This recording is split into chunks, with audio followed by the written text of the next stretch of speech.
I would like to welcome everybody this afternoon to the Pottsgrove Athletic Hall of Fame induction ceremony for the class of 2023. My name's Gary Dorenzo. I'm a member of the Hall of Fame Selection Committee. Today we will induct another impressive class of former Pottsgrove athletes to our Hall of Fame, and they will represent our fourth class. Before we begin today, I would like to acknowledge the members of the Hall of Fame committee, if they could, that no one likes to do, but they're going to do it anyway. I could ask them to rise. Mr. Steve Ansbach, Pottsgrove's athletic director. Miss Roxanne Merja, there she is. She's a retired faculty member and a member of our first Hall of Fame class. Mr. Bob Coons, our president of the Athletic Booster Club. Mr. Dave Ward, faculty emeritus. Mrs. Patty Grimm, school board member. Mrs. Sydney Coleman Marshall, Pottsgrove alumni and former student athlete. She's in the back there. Right behind her hiding is Mr. Steve Palladino, a former Pottsgrove athlete, student athlete, and now Pottsgrove administrator. Mr. Lou Hoffman. Lou Hoffman's back there. Why are you guys all standing in the back? And one member of our committee that's not here is Larry Recton, who is coaching this afternoon, retired faculty member and coach at Pottsgrove. So, yes. Today also gives us an opportunity to welcome back two of our greatest ambassadors, and then we're happy that former inductees are with us today, Mr. Kurt Wrigley. And as I stated before, Roxanne Merja. At the conclusion of the program, we invite everyone in attendance to move down to the gym lobby to join Mr. Ansbach in the unveiling of our Wall of Fame. They will each of our inductees will receive a plaque with their likeness from high school in it. So some has been flattering and some have not been. So, but they will be forever ingrained in our wall down at Wall of Fame outside the gym. I also would like to acknowledge everybody that's in attendance here today. Your presence once again validates what I believe makes Pottsgrove special. It validates what I believe every public and private school needs to prioritize much, much more. Student programming, whether it's athletics, theater, music, or club programs, they are the backbone of a healthy program and a healthy school district. While academics is the primary mission of every school district, it's time to make school programs an equal part of that equation. It's what gets students excited to come to school and creates truly positive experiences that last a lifetime. And as each of you will see today, each one of our inductees excelled in both the classroom and the playing field, as have each and has every inductee that has entered this prestigious fraternity. And before we begin our introductions, I would like to repeat a story that I share each year about the genesis of this Hall of Fame. A number of years ago, I ran into an old acquaintance. He was a former professional baseball player that enjoyed an outstanding career. He was a three-time All-Star, played in 2 World Series, and enjoyed national success as a major league player. Throughout our conversation, he was reflecting on his career and what the game has given to him and his family. I then asked him what he was most proud about his athletic career, and without hesitation, he said being inducted into his high school's Hall of Fame was the most crowning jewel of his career. So hopefully today we can provide those same memories for each of our inductees. At this time, I would like to introduce to the podium Mr. Dave Ward to introduce our first inductee, Mr. Bob Ginrich, class of 1971. Bob was truly the face of Pottsgrove basketball throughout his career here. He was simply the best all-around basketball player in the area. Dave? Hello. Thank you, Mr. Dorenzo. It is indeed a privilege to be a member of this committee which selects and honors Pottsgrove's greatest athletes. The stories behind the people that are here as the athletes are just amazing. I hope that I can just do justice in my presentation today. Bob Ginrich graduated from Pottsgrove in 1971. So many here never had the opportunity to see what an outstanding basketball player he was. I know Bob's grandsons and family are here, and I hope the following perspective from two former Pottsgrovians shows how Bob was so highly regarded in so many ways. Randy Reber, himself a very good basketball player at Pottsgrove and highly regarded coach in the area, who is here today to be part of Bob's induction, states, Bob was a freshman at Pottsgrove when I was a senior, but he was a good friend of one of my neighborhood buddies. He was an outstanding athlete in both basketball and baseball. I remember him being at the high school games while he was in junior high and then coming to our neighborhood court to play with us. My freshman year in college, I came home and went to the high school practice to get a workout, and Bob was playing as a sophomore. His intensity and aggressiveness really caught my attention. I guess the coaching in me started to come out, and we struck up a friendship. He was from a great family that was highly supportive of him in sports. I got a basketball team of Pottsgrove guys together to play in Boyertown Summer League, and Bob was one of the first I asked to play. We would train together in the summer, and even when I would get home from college during the fall, he and I would sneak into the high school gym during football games to get a workout, sometimes getting caught. God bless Mr. Dry. He and I also played Legion baseball together. His stats speak for themselves, scoring 1,000 points in both high school and at Albright, plus 1,000 rebounds at Albright and unofficially at Pottsgrove. Having graduated from college, I was able to see a lot of his senior year Albright games and was there when he scored his 1,000th point on a broken foot. We continued playing together in the rec leagues until he had a car accident that forced him to stop playing. A truly outstanding athlete, but an even better person, a well-deserved honor for him. And secondly, from Randy Burkert, himself a Hall of Fame member and the all-time leading scorer here in Pottsgrove basketball history. His recollections of Bob Ginrich start with his parents' perception of him, which made him one of my heroes, as Randy states. My father, who was Coach Arlen Burkert, consistently recognized Bob as the best boys basketball player he ever coached. Randy says he has to leave room, though, for his sister in girls basketball, who Marley coached later as the best. Bob was a silky mid-range jump shooter and rugged rebounder. I was there when he set his records for career scoring and rebounding, and single-game rebounds record. He was first team all-Chessmont among many honors. His accomplishments became my goals.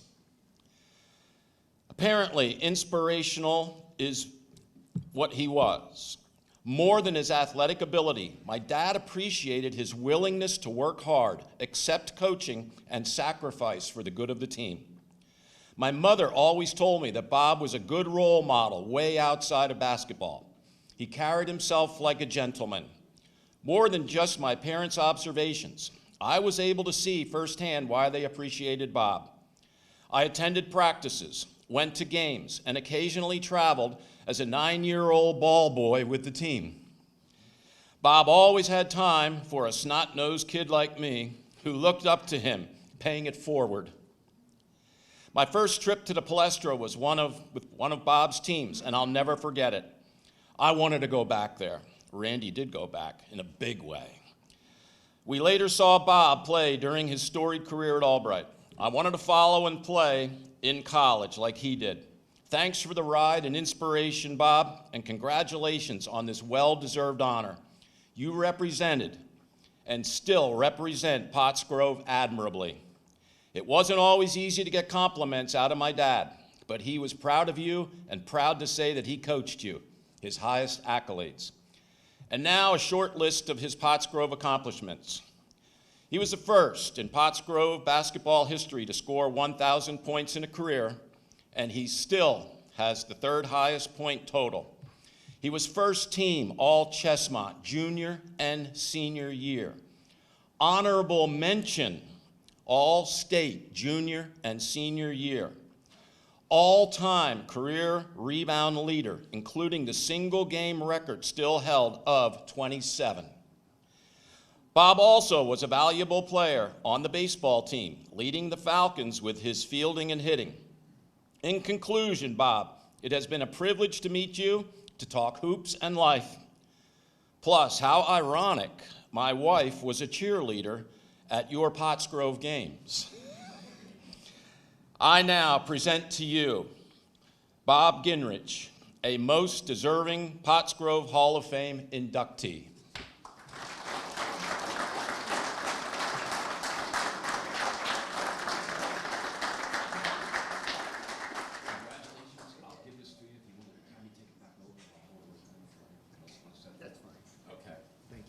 You're so welcome. Thank you, Dave. All those kind words. First of all, thank you, Induction Committee. This is so cool, so exciting. You know, and I was looking around out in the hallway, didn't even get to say hi to him yet, but to me, I see all these legends. One that isn't here is Randy Burkert. That's a legend. If there's anybody that ever beat my record, I am glad it was Randy Burkert. Just a super cool kid. Kurt Wrigley. I didn't get to say hi to Kurt. You're younger than I was, but I got to see you a few times, and you were good. Coaches, geez, I mean, we got Coach Reber here, a graduate of Pottsgrove.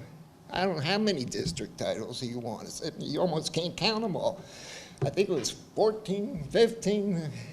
You got Coach Pennypacker. Amazing record. I mean, just outstanding. I mean, these guys are in other Hall of Fames. I don't know how many Hall of Fames they're in. But anyway, it's really, really exciting for me. It kind of reminds me when I was a sophomore.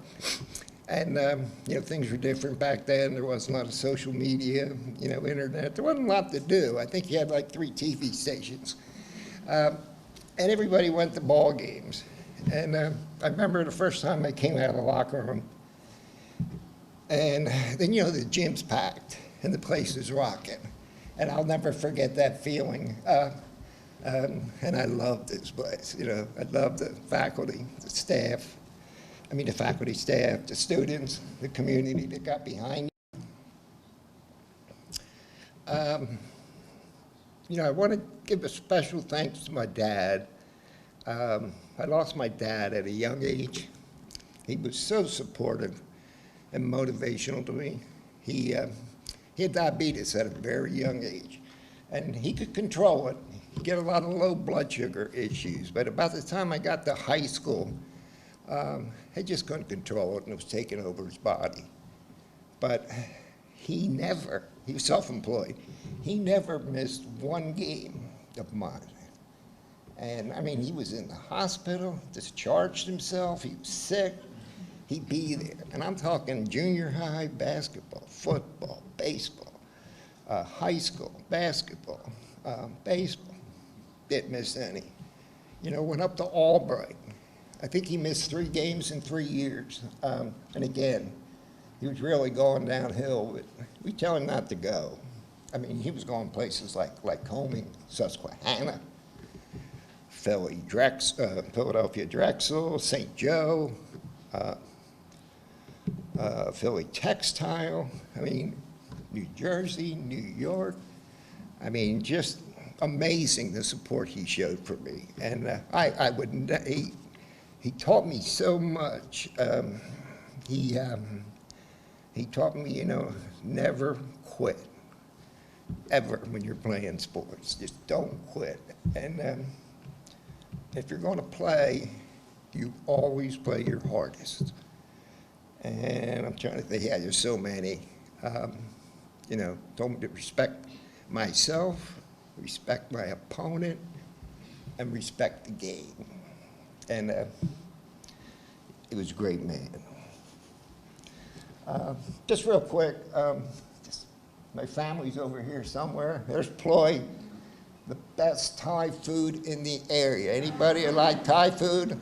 Yeah, right there. That young lady, I think she looks a little Thai anyway, but she has a restaurant down in the Limerick Shopping Center. And her mother, they're just wonderful. And rest of the family that's here, my two sons, Brad and Matthew, his wife, they were both good athletes.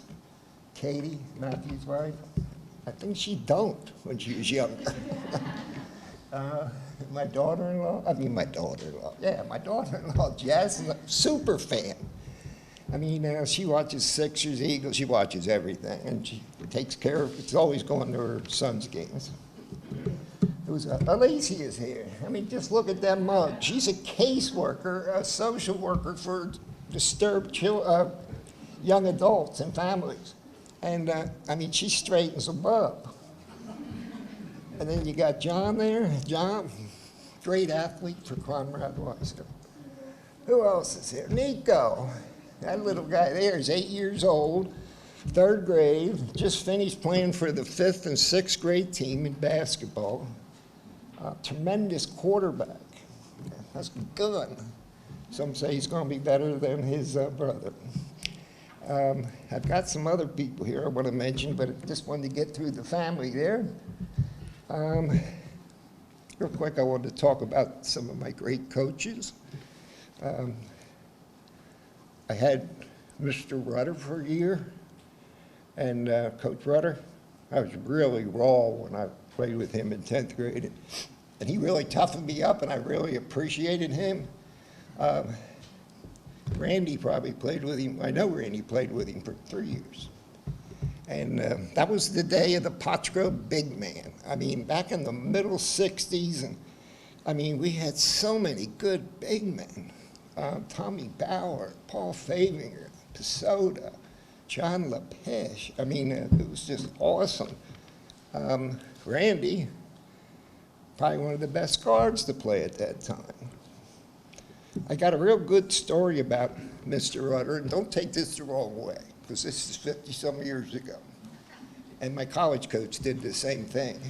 He was in, and we had a tremendous team that year, going to districts, finals.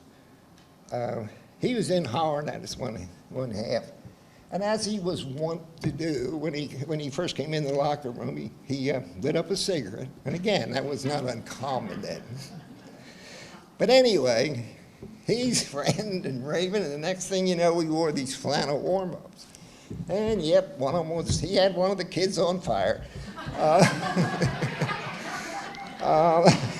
Just a vintage moment. Mr. Burkert, Coach Burkert. I could spend all day talking about Mr. Burkert. I mean, he was, you know, he coached me a couple years in baseball in junior high basketball, 11th and 12th. I mean, there wasn't a nicer man and a better coach than him. And, you know, he was just awesome. He helped me so much. And I'm trying to think of a story about him.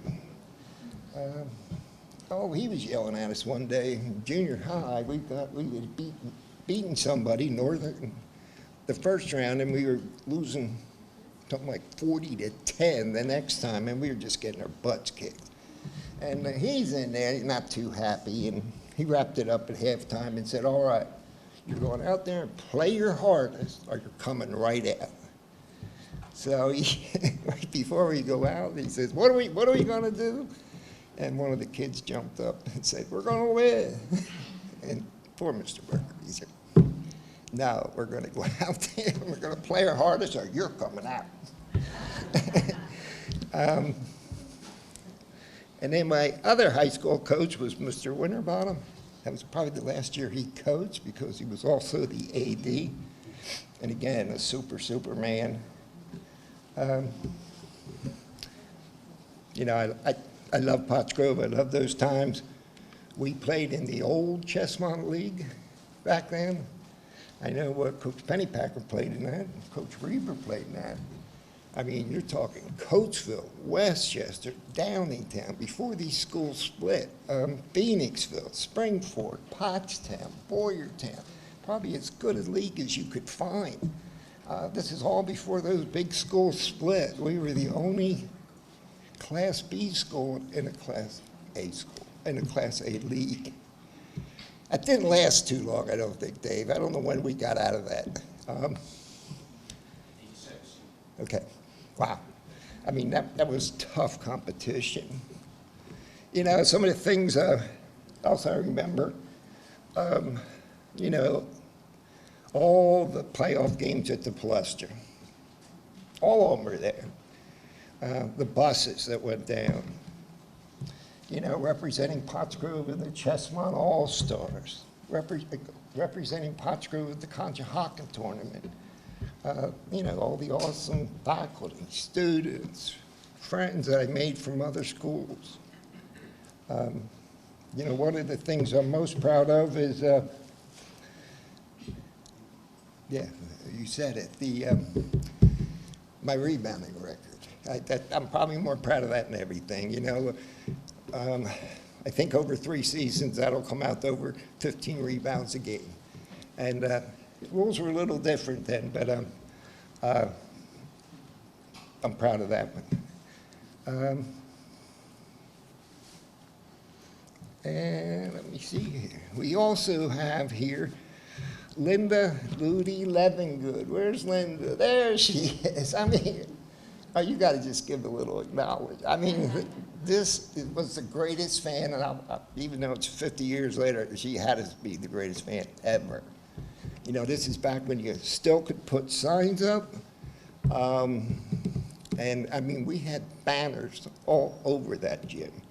And Linda was mostly responsible. I mean, she was just outstanding. You'd step into that gym that night, and it was like, oh my God, man, this is great stuff. I mean, a lot of the schools, players were downright jealous of coming into our gym because it was special, and you were always special, which is great. All right, I'm getting a little winded here. Last thing, and my boys know I have to tell this story. I probably told them 200 times.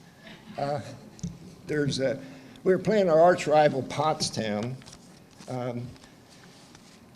My last game against Pottstown. And we're down a point, late in the game. Oh, we're down 2 points. And I missed the shot, of course, but I was fortunate to get the rebound. And but they tied me up on the way back up. So there's 1 second left, we're down 2 points, and the rules are different back then. If you had a jump ball, you jumped at the closest circle. So in this case, it was under our basket. We jumped from the free throw line. So Mr. Berger tried to come up with a play with 1 second, and there's certainly not many. But the goal was to try to tap it to the center, and all in one motion, just try to score. Well, I was a big fan of Wilt Chamberlain, and I never saw anybody do this but Wilt. You know, back in those days, being egotistical that he used to tap it at the basket on jump balls. So I said to my center, I said, I want to tap it at the basket. And, I mean, probably the luckiest shot ever. I tapped it at the basket, and it went in. And I just went berserk.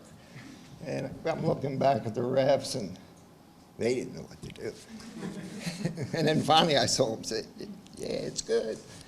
And we went on to win that game in overtime. And it's pretty interesting because the rules changed shortly after that as far as jump balls, time of possession, the different hours for possession, etc. But I think Mr. Burkert had me try that 20 times the next day in practice with nobody jumping against me. I don't even think I hit the rim. But anyway, they're just some of my thoughts of Pottsgrove, and this place will always, always be very dear to me. Thank you.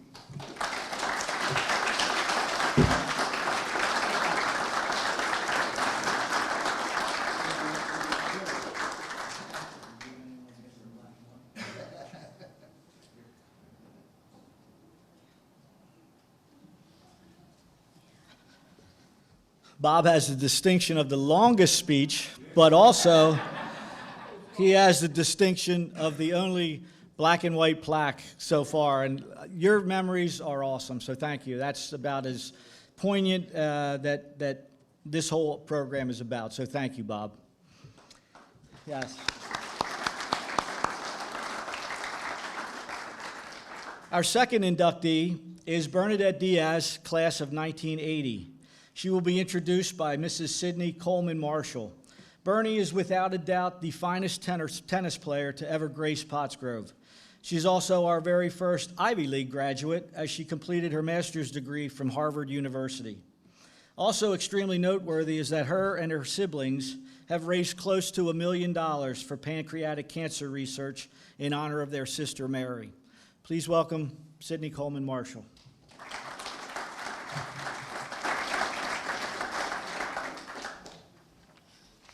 Hello. It's definitely an honor and a privilege to induct Ms. Bernadette Diaz. So I'm going to be reading all the stats because I was not nearly in school with her. But Bernadette Diaz is unquestionably the most decorated tennis player in Pottsgrove history. The Pottsgrove High School girls tennis team was the gold standard for tennis in the Chestmont League throughout the 1970s and the early 80s. She's also unquestionably the most decorated tennis player in Pottsgrove history. She's led Pottsgrove to 4 consecutive league titles as Pottsgrove's #1 singles player. She's also qualified for the PIAA state championships all 4 years of her high school career. She was a 2-time league champion in what many called the most talented league in Pennsylvania at that time. Schools that included Downingtown, Coatesville, Great Valley, Westchester, also Phoenixville, OJR, Pottstown, Boyertown, and Springford. All the schools substantially larger than Pottsgrove, still very larger than Pottsgrove today. Bernadette served as both captain of the tennis team, but also was one of the founding students to start Pottsgrove's softball team, which she also served as captain. In all, she earned 7 varsity letters throughout her career, is a Pottsgrove Honor Roll recipient, and played 4 years at Boston College, where she was a 4-year player that led the Eagles to their first ever Big East Conference championship. Her 72 wins against opponents' top players earned her the 1984 Co-Female Athlete of the Year. And then in 1991, she was inducted into the Boston College Varsity Club Hall of Fame. She then earned her Bachelor of Arts degree in 1984 from Boston College, and in 1989 earned her Master's of Education from Harvard University. With her sister Teresa and brothers Joe and Phil, they founded the Mary Diaz Pancreatic Cancer Fund in May of 2010 as a 501c3 charitable organization to raise money to fight pancreatic cancer. To date, the Memorial Tennis Tournament, which is held at Ohio State University, has raised an incredible $925,000. Ladies and gentlemen, please welcome Bernadette Diaz.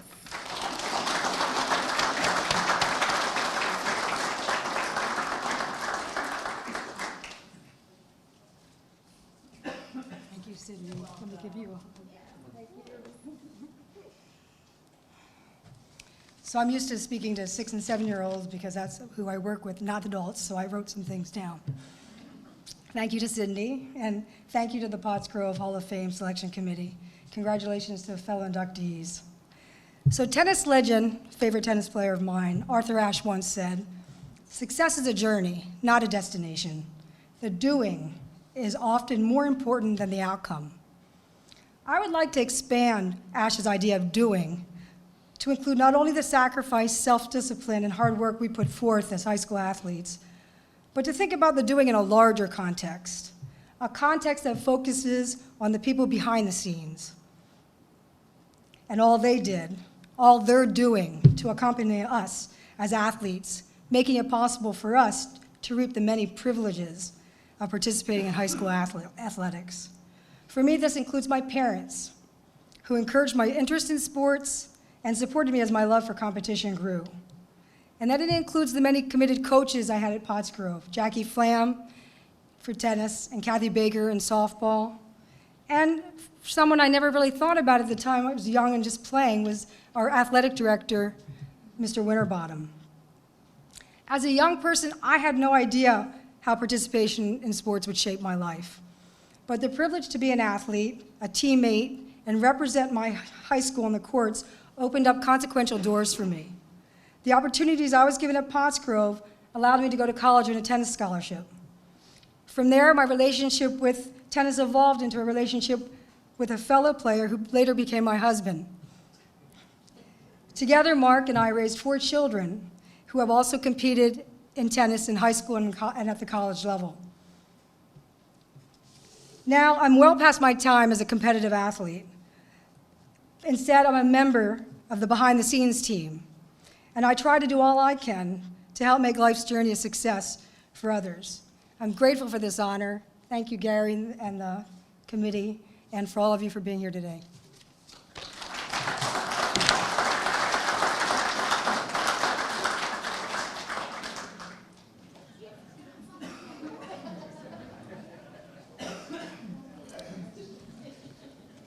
She's still quick. She can run away from the podium. Congratulations. Mr. Brian Shallcross is our next inductee. He will be introduced by Mr. Steve Palladino. Brian may be the most well-rounded athlete Pottsgrove has ever produced, as he's lettered in 4 different sports throughout his career. He's also the 3rd William & Mary graduate to be inducted, joining Kurt Wrigley and Jimmy Sermonero, who was inducted last year. Brian also had one of the most poignant reflections of any inductee. We ask each of the inductees about a special moment about their career here at Pottsgrove. Brian was scheduled to pitch in the final baseball game of the year when the game was called off due to weather. Sitting in his class knowing that he would never pitch again here at Pottsgrove brought a very sad close to one of our most storied athletes. And I think that story represents something very cool about what Pottsgrove athletics mean to these inductees. Mr. Palladino?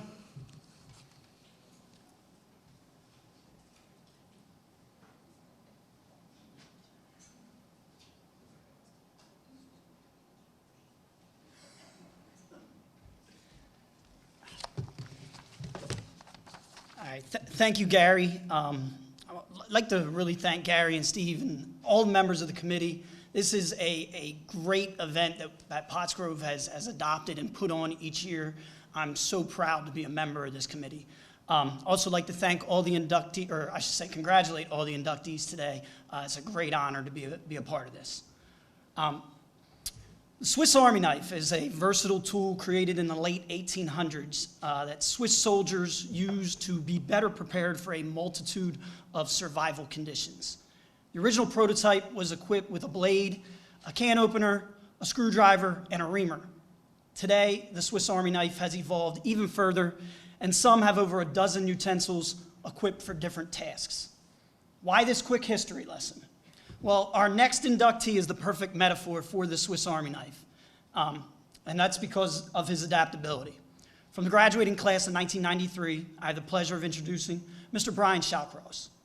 Brian was a 4-sport athlete for the Grove that accrued 12 varsity letters throughout his athletic career.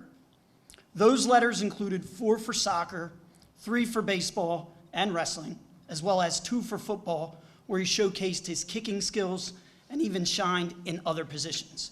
According to Brian, those 12 letters are his proudest accomplishment as a Pottsgrove athlete. During his senior year, he was named All Pac-10 First Team for football, baseball, and wrestling, as well as second team for soccer. During that same senior year, he was named a captain of the soccer, wrestling, and baseball team, and was also named the team MVP for all 3 sports. While in his senior year of wrestling, he was a sectional champion and a district runner-up. For the 1992-93 sports season, Brian was named Pottsgrove Male Athlete of the Year and was also named the Tri-County Athlete of the Year.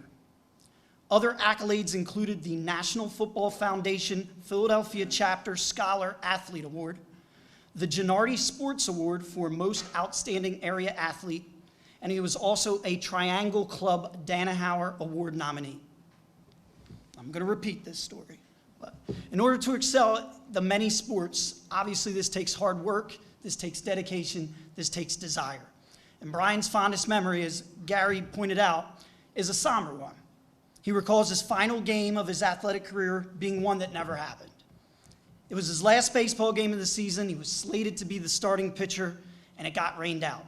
He recalled hearing the news, sitting in his class at his desk, just numb to the world.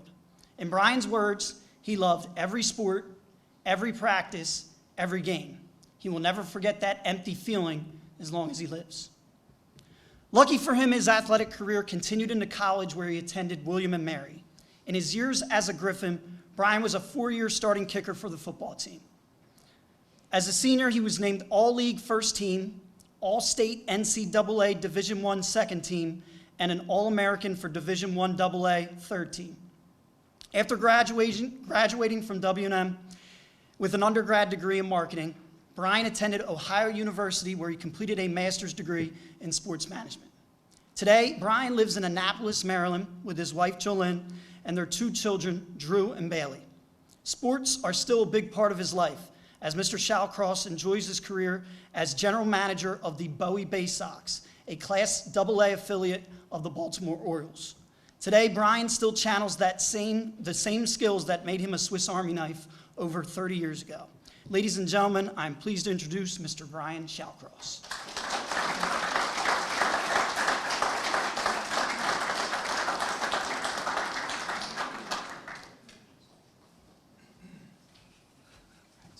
Thank you. Ladies and gentlemen, I'm so humbled. Thank you so much for the selection committee putting me forth. I'm just so incredibly humbled. I'm so glad my parents and my extended family could be here today, Mom and Dad. I grew up in a household where I was pushed and hugged. I was pushed to be the best I could be and hugged when I needed it. So I couldn't imagine a better household to grow up in. So Mom and Dad, love you. To my sister and the entire Corey family, hello Louise and Sam. To my sister and my brother-in-law, we always joke because Tripp is really my brother and my best friend. And my niece is here, look at her. So Gabby Corey, if you don't know the name Gabby Corey, I'm embarrassing here. If you don't know the name Gabby Corey, you don't follow athletics around here. So Gabby, thanks for supporting my athletic career as well. I'm so proud to be your uncle and your brother and your sister as well. It's been a joy of my life. And Roxanne, we are going to go over the secret handshake, correct, afterwards? Okay, thank you very much. I want to take a second to talk about my coaches and teammates. When I got to college, I heard these horror stories about some of my teammates and their coaches.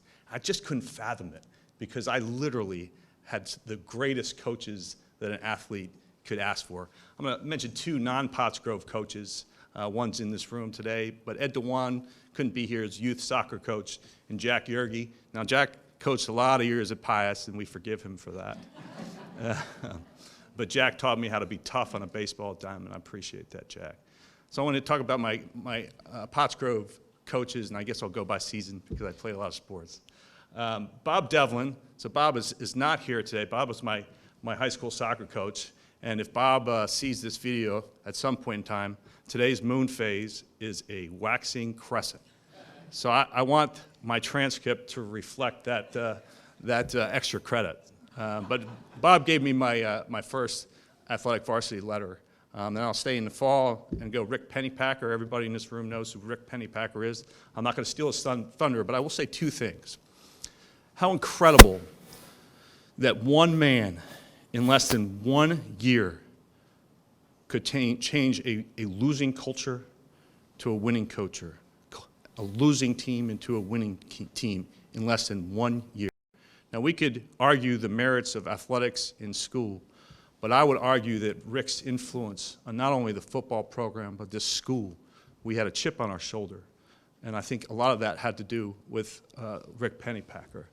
And Rick, my first punt, the first time being on the field, I went back to field the punt, and Pete Tassione rolled one back to me. And I got on one knee, scooped it up, and I hit a bomb, 55-yard punt, probably 4.5-second hang time. Problem was, I was on one knee with the football. 1st and 10, Daniel Boone, the other way. So I apologize to Rick. I see you in the back there. I apologize to you. It was all uphill from there.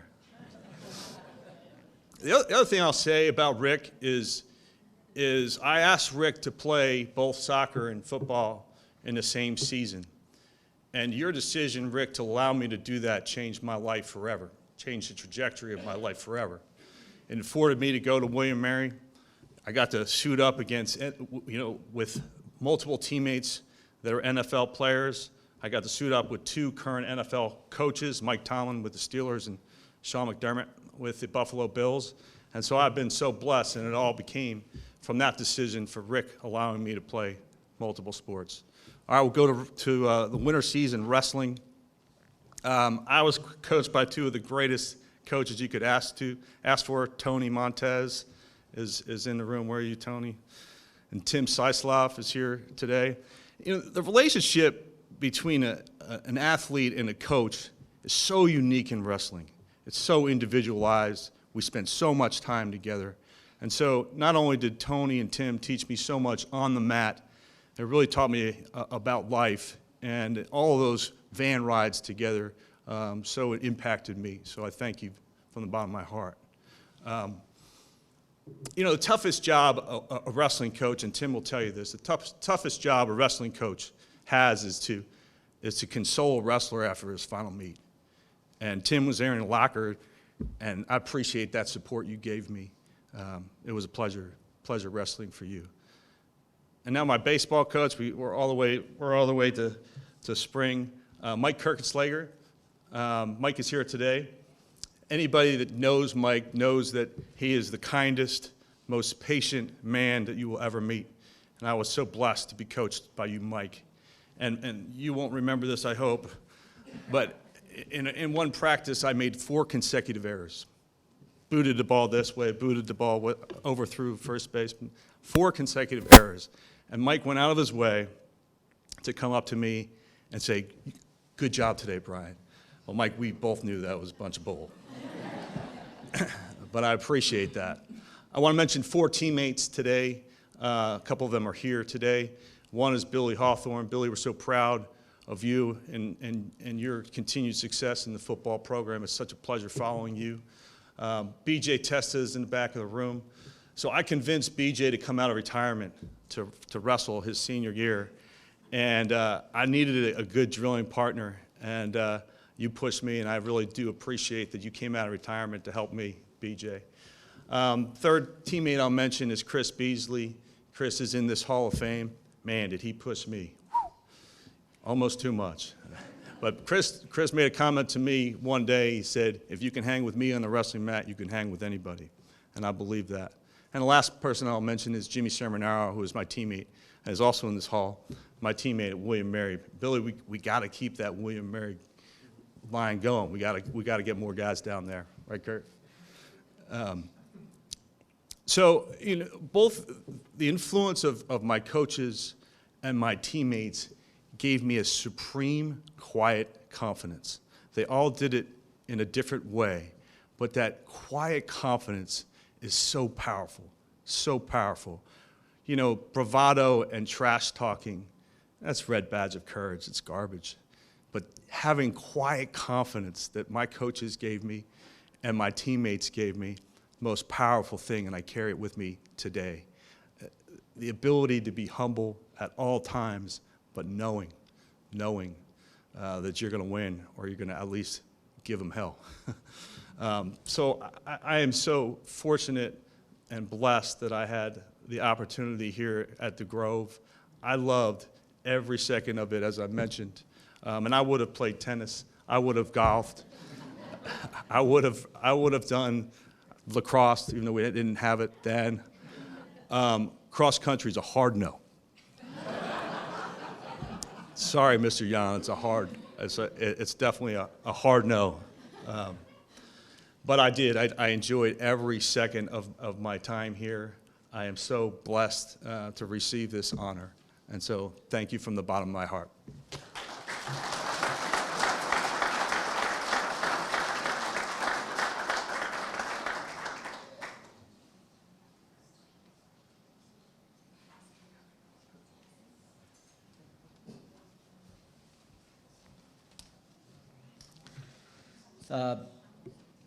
You're going to share that secret handshake with everybody as you walk out there, right? Our next inductee is Mr. Mike Bauer. Mike chose the seat closest to the front for the shortest walk. He will be introduced by Mr. Steve Ansbach. And the reason why Mike chose this front seat, because what he really did to get here is remarkable. His senior year, right prior to his soccer season, he suffered a torn ACL, MCL, in August of his senior year while preparing for soccer, where he was an outstanding player and might even be in this Hall of Fame for those merits. However, 9 months later, he became one of Pottsgrove's PIAA state champion in the long jump in spring track. A tremendous accomplishment. Steve?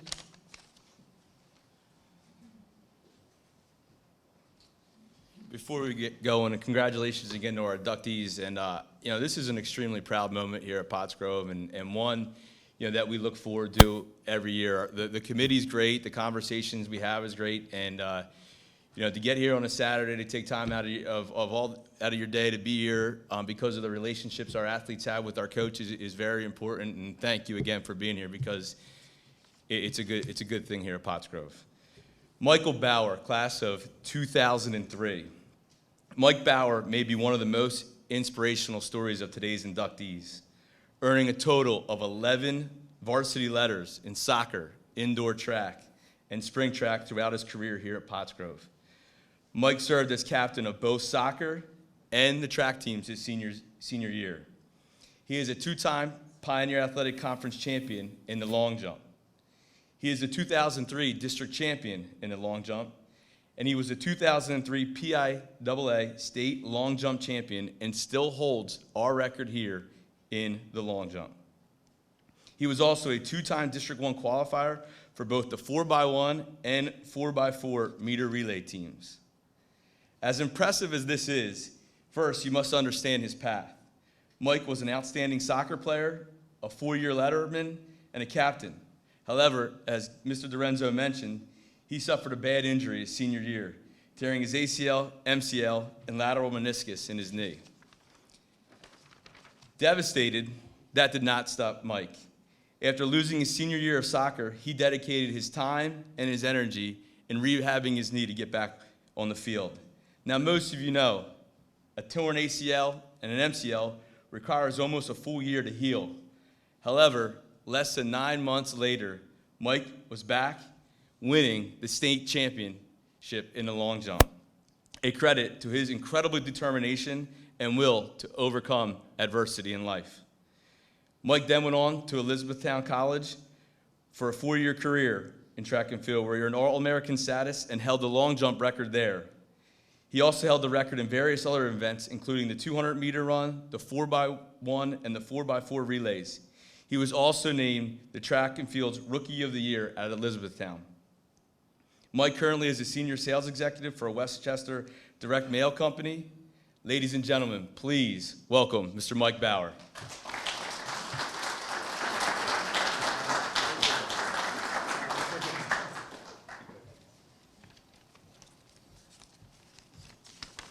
It's kind of hard because he said all the same things that I say too, so it's all right. It's all right. Thank you, everyone. This is such an honor.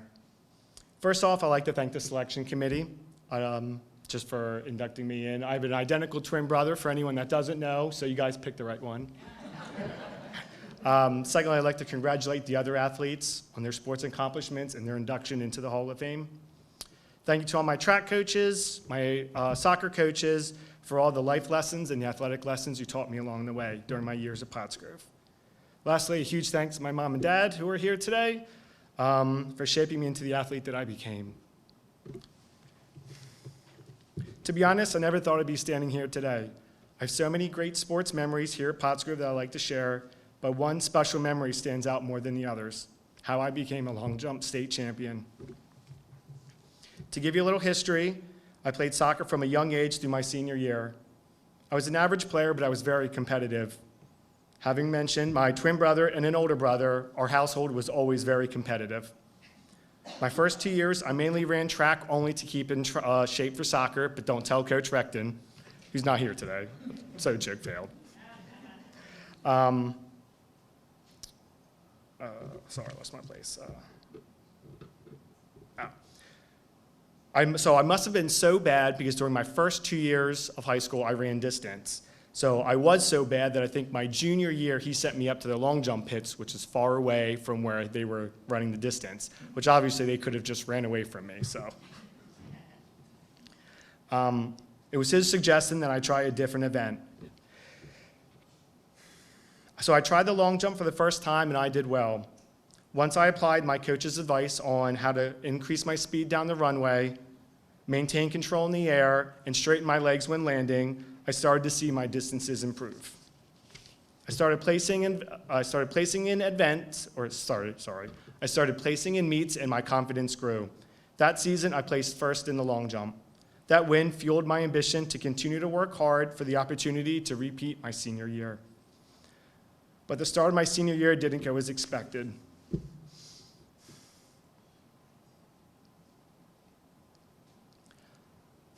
I tore my ACL, MCL, and lateral meniscus playing soccer, and I would spend that senior soccer season on the sidelines and on crutches. ACL surgeries take about a year to come back from, so I was in jeopardy of missing both my senior soccer and senior track season. To make things even worse, the leg that I jump off of is the one that I had the reconstructive surgery on. But with my coach's help and customized workouts for strengthening that knee, I was back in shape and competing in 9 months. I worked my way back to my junior year's distance and won the Pac-10 long jump title again. I advanced to districts and qualified for states. And here is the very short but special memory I'd like to share, if I can get through this. All right.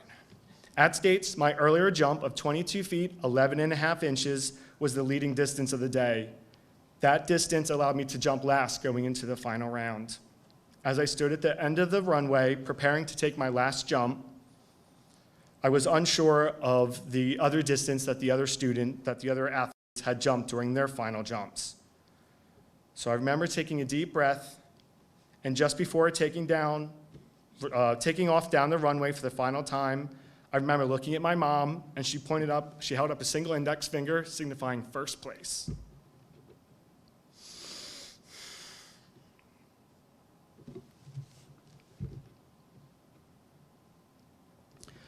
All that pain, sweat, and tears had finally paid off, and apparently are coming out now.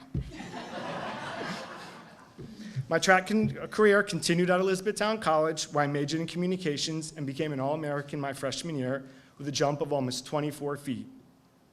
And I finished 4th in the country that year. I was the team's first sophomore captain and set many records that are still standing today. But unfortunately, an additional 4 knee surgeries stalled that athletic career. The Pottsgrove athletic program and that old gravel track taught me so many life lessons about determination and grit that I still use today. Thank you.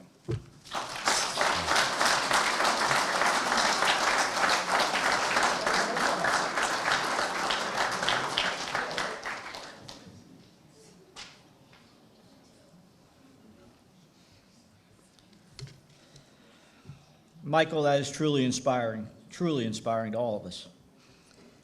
Our last inductee this afternoon is Mr. Rick Pennypacker.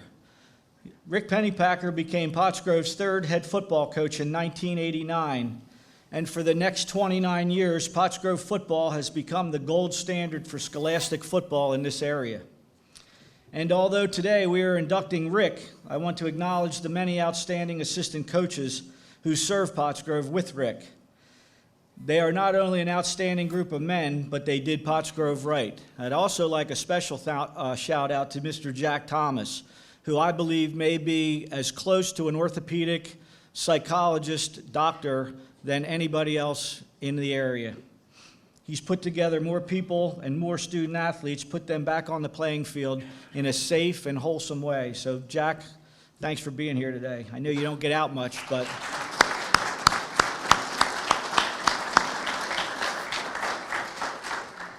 as our head coach, Rick amassed an area best 237 wins, won 9 Pioneer Athletic Conference championships, 4 District 1 championships, was named Coach of the Year in District 1 2 times, He's the all-time winningest coach in Pottsgrove and Pioneer Athletic Conference history. Rick's been inducted into 5 different Hall of Fames, including the Tri-County chapter of the Pennsylvania Hall of Fame, the Montgomery County Hall of Fame, the PA Coaches Hall of Fame, and has been honored by both Pottsgrove and his alma mater, Springford, inducted into their respective honor rolls as well. All those accolades aside, he taught physical education for his entire career. That meant that he interacted with every single student in the building each and every year of his tenure. So not only did he reach his players on his football team, he often connected with students who you would never expect. And that, to me, is the essence of Rick Pennypacker. Could he coach football? Absolutely. But it was his intangibles that set him apart. I would venture a guess that Rick has attended more weddings, funerals, home visits, hospital visits than anyone who ever worked at Pottsgrove combined. Pottsgrove has been in existence since 1957. Myself, as an alumni and former employee, I've spent in whole or in part 7 out of the 8 decades that this district's been in existence. First as a student in the 60s, 70s, and graduating in 80, then returning to become student activity and athletic director in the 90s until retiring this past September. I recommend it. While there have been some outstanding individuals in our history, I believe Rick Pennypacker has been the gold standard and the most influential individual in Pottsgrove's history, evidenced by us naming the stadium field after him. Although on that night we did get our ass kicked. With all those accolades, I've also got to witness some of his human qualities that make him just like us. 2 quick stories. We were playing in a state playoff game in 2011 against what some call one of the best teams in the history of the Pennsylvania Interscholastic Athletic Association. A team that won the state championship that year by a score of 52-0 and won their semifinal game by a score of 70-40. During our game and after a few series, I happened to be walking behind our bench when Rick called the offensive lineman in to give them a quote-unquote pep talk. As he was quietly instructing his players, using one of his favorite terms, dag-nammit, because contrary to what many believed, he never cursed on the field or in practice. Now his players are looking at him for guidance, who are all but in tears, when one of them blurted out, "Coach, we can't stop him." Stopped cold in his tracks because he knew no amount of coaching at this point was going to help. Took off his hat, rubbed his head, completely perplexed, and what I believe had no response to his player's summation, simply said, "Then just go out and hit somebody with a different jersey."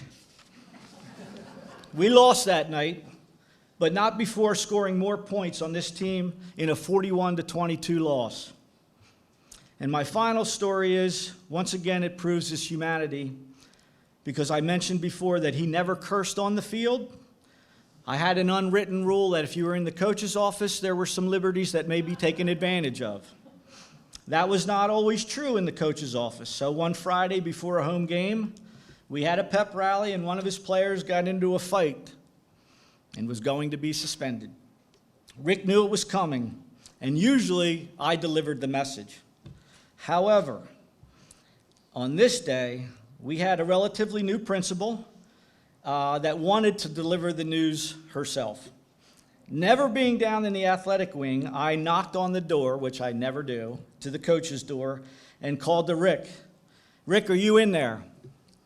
His response, "What the blank do you want?" "No, actually, Rick, I don't want anything, but Mrs. Principal here does." At that moment, Rick, all 6'3" of him, turned beet red and shrunk to about the same size as myself, while Coach Hawthorne and myself stood behind the door, horse laughing at the infallible Rick Pennypacker. Ladies and gentlemen, Mr. Rick Pennypacker.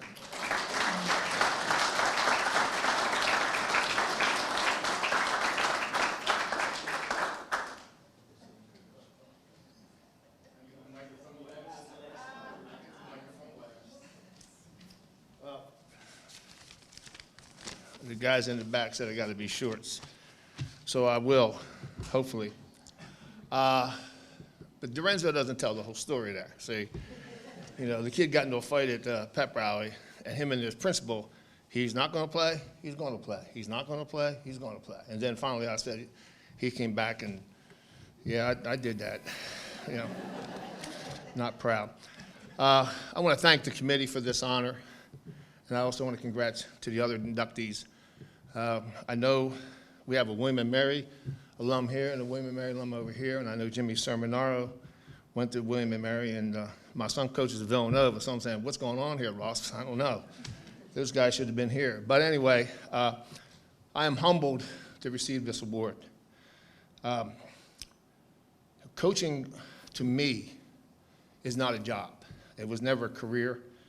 It was a way of life for us. And all the guys that coached with me, coached that influenced me. My high school coaches, Coach Bainbridge, Coach Stippa, Coach Fangbinder, Coach Shell, and Coach Seislove. Not this Coach Seislove, his dad. They were influential to me and instilled what I wanted to be as a coach. But my induction here today is not like the other 4 inductees. Their induction was based on their performances. My induction is based on the performances of other people. And this is not, in my mind, this is not Rick Pennypacker being inducted. This is Pottsgrove football being inducted. And there's a lot of people that I want to thank. Old timers. I will never forget. Dr. Raydell, we were playing Springford my second year. And I don't know if, I think Billy and Brian were there on that team as well. And it was crazy here. I mean, absolutely crazy. Pep rallies in the hallways, and this whole town, this whole community was electric. And Dr. Raydell came down to me on a Monday morning before the Springford game and said, Coach, you ready to play this week? I said, Doc, I haven't watched film yet. They didn't get the film to me till last night. I haven't been able to watch film. And he turned around to his secretary and said, Marianne, get Coach Pennypacker coverage. And I'm there, whoa. And I did it. I went in my office like 3 hours, and Roxanne watched my classes the whole time, but we beat them. But you know, Dr. Raydell and Ralph Merja and Alvin Coleman, Larry Beidel, Frank Schuler, Steve Stavro, Ray Goffis. Ray Goffis would bring in champagne to the locker room whenever we won a championship, bring a big old, you know, bag of champagne. And I said, thanks, Ray. He said, well, open them up. I said, I can't open them up in this school. He said, I'm on the school board. You can do what you want. So, and Mo Winterbottom and Butch Bartman, Earl Bamery, and Ken Harklerode, who helped me tremendously when I took this job. The administration, Dr. Ziegler back there, I got to thank him for everything he's done for me. I had a lot of great administrators from all the way down, from the school board down to the superintendent, to the principals. Mr. Dorenzo, you know, sometimes we had battles, and it was always a battle inside his office. You know, he told me things I didn't want to hear, and I told him things he didn't want to hear. And, you know, he always made sure it was athletic director, coach. You know, I'm on top of you. And, but, you know, he was tremendous to me. He did so much for me that I can't even begin to tell you. And he set me up with that principal, too. The school board, the Pottsgrove School Board gave me everything I wanted here. Not what I shouldn't say everything I wanted, everything I needed. We wanted a lot of things, but you know, we got what we needed, and I give them a lot of credit, and I thank them. Roxanne Merja. Now, I always thought, Roxanne, you were the greatest tennis player to come out of this school, but now here, Miss Bernadette is, all those stories you told me, you never told me that, you know, I always thought you were the greatest tennis player coming out of the school. But she's the best. She's the best. She helped me more. I threw more stuff off her, talked about more things to her. I trusted her. You know, I came in on a Monday morning, and if we got beat, she would say, how you doing? This, how you doing? And I'm not doing too good. Well, whatever you need, let me know. And she, if it wasn't for her, I wouldn't have made it here at Pottsgrove. I can tell you that. To my friend Gary James sitting right here, Raise your hand, Gary. I don't want anybody to know who you are. Gary's my childhood friend. He was our statistician, and he went every Friday night to every game. He drove. He never got paid for it, and all he ever wanted was a jacket, and we won a championship. And I just, you can't believe that about that. Jack Thomas, Mr. Dorenzo talked about. Jack Thomas is the best athletic director in the state of Pennsylvania. There's no one better than him. I don't care what anyone says. He never looks for any glory. He never looks for any recognition, but I got to give him all the credit for him. And again, a couple more people. Anita Watkins and the Gannett family for always donating money from the golf tournament to our program. Our Falcon Football Club, the things that they've done for us. Our parents, our Pottsgrove parents are the best. I don't know if I could coach today. Some stories I hear about parents. But, you know, my parents that I had here were just absolutely tremendous. They opened their houses up on Thursday night for dinners. They did so much for our kids to have that bond. It was unbelievable. The coaching staff. Now, I would bet you that if you put my coaches up against all the other coaches in this area, they're the greatest coaches that anyone could ever see. They were very loyal. They were very knowledgeable. I'll tell you quickly a little story. I had a coach come to me and says, "Coach, how come you guys always win?" It's a coach from another school. And I said, "Come watch us practice." So he retired, came to watch a practice one day, and he said, "Oh my goodness," he said, your coach's coach." I said, "Well, what are they supposed to do?" You know? He said, "No, really, your coaches are engaged with the kids, they're coaching, they're teaching fundamentals." And I think sometimes I took that for granted. But, you know, they're just like any other group of guys. They, you know, we argued. We even came to maybe even put our fist up a couple times. And but they are the reason why I'm here. I'm not here because of Rick Pennypacker, believe me. I'm here because of these guys. And I want to introduce them. They're all standing in the back, like they always do. So if you want to turn around, maybe they'll raise their hand when I call their names or something. Coach Ford, who played for me. Coach Herring, sitting down out there. And Coach Tommaso, who's been with me from the first day I was coaching here. And Coach Moser, Coach Hawthorne, Coach Angstrom, Coach Lindy, Coach Montez, Coach Algio had to leave, and Coach Seislov. Coach Seislov was he still here? There he is. His dad was my coach, and I bribed him into coaching here. And my family, I know that my family, I hear everyone talk about their families when they're up here. You don't know how tough it was on my family. They sacrifice so much. And every coach knows this. I don't care if you're a coach, you're an administrator, or what you are. Everybody sacrifices for the goodness of one person, and my family sacrificed a lot. I missed anniversaries. Who gets married on August 28th? Me. And who has a child on August 26th? Me. And I missed weddings. I missed everything for football. And I just can't thank them enough. And they know it. They know it.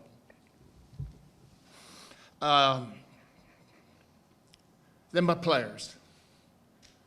We had the toughest kids in this area play football for Pottsgrove. They're the toughest kids I've ever been around. We were very strict with them. Sometimes I think I was too strict, but we were very strict. We never lowered the bar. We kept them. This is what you got to do, and I can't say enough good things about my players.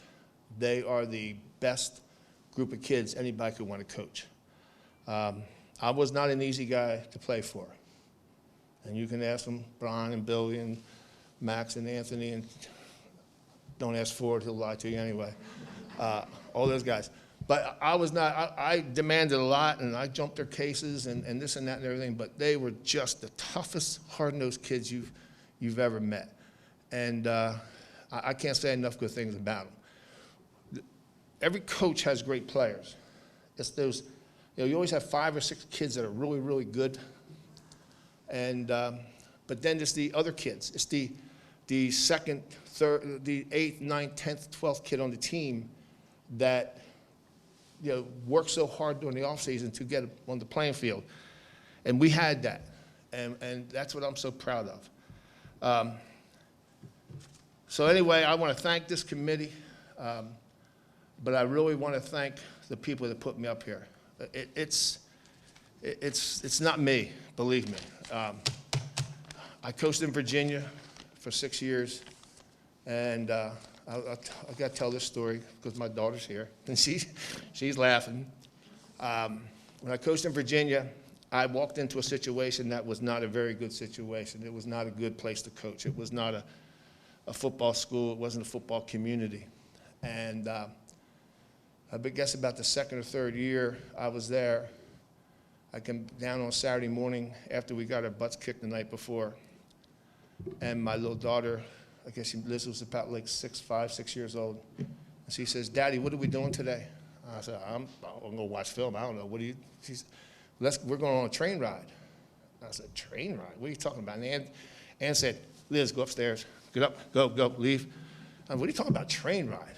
And she going, "Well," and I kept asking, and Ann kept pushing her upstairs. "Go up to your room, Liz. Go up." So she goes up to her room, and about 2 hours later, Ann left, and I was babysitting for a couple hours, and I walked up. I said, "Liz, what's about train ride?" She said, "Oh, at the game last night, Daddy, they said they're going to run you out on the first train that comes through here." And that's a true story, and it was a tough situation. But to all the guys, all the people that have, I remember Mike, his career, and Bernadette, I got to find out about you, and Roxanne here, I don't know about that. And Brian, I got to congratulate you, and Mr. Gingrich, I put you here, because I tried to guard you in high school, and you scored 35 points on me every time. So, but thank you, I appreciate it, and thanks again. Thank you.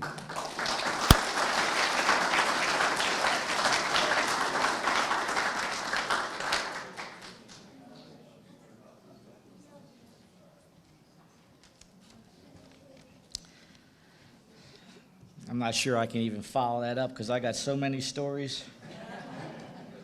But this is a G-rated program, so we'll move on. I would like to acknowledge a few things. Mr. Gus Tellis and PCTV, this will be aired on PCTV Network. Please tune in or send it to your relatives that were unable to be here. It would also be posted on the Pottsgrove website, pgsd.org, under the Athletic tab. Immediately after our induction right here, which is in about 30 seconds, we're going to ask the inductees to come up here and we'll get a quick picture. We're going to ask also each of them to do a quick PCTV interview in the library after we do the unveiling.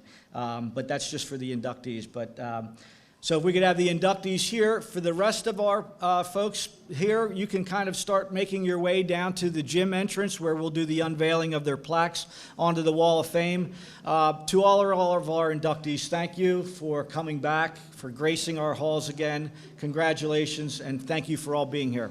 Thank you.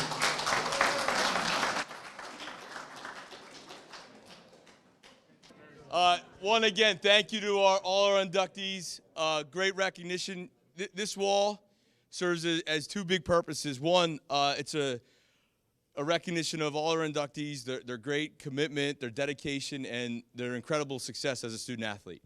And you'll see your picture up here in a minute. The other purpose it serves is, and it's a quick story, I had the privilege to coach a 3rd and 4th grade basketball team, and this past Tuesday, we're walking out of this gym with 3rd and 4th graders, and I'm behind them, and their parents are in front of them.